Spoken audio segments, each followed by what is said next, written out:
前几日啊，伫咧家己的水上是掠到一个姓詹的通缉犯。这个通缉犯伊趁食到无扣手铐的时阵，就逃窜，而且呢，佫走去人兜偷摕物件，佫甲人的车驶互走。经过这几天的追查，今仔日警方总算是伫咧彰化甲掠倒来。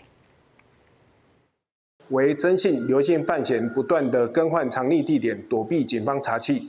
本日上午见时机成熟，在彰化县彰南路一间民宿将征信及刘姓二嫌查缉到案，讯后送办。后续将持续清查逃亡期间二嫌所接触之对象，也将持续向上溯源。这个姓詹的嫌犯咧逃亡的时是连续变装佮换车，互警方歹找人，而且伫咧逃亡期间佮继续咧犯罪。警方调监视器来看，今仔日是总算伫咧彰化甲人掠着。也毋过，其实论真讲起来，会造成这个意外，就是警方的疏失，所以分局会照规定来处分，相关的人员也会有行政责任。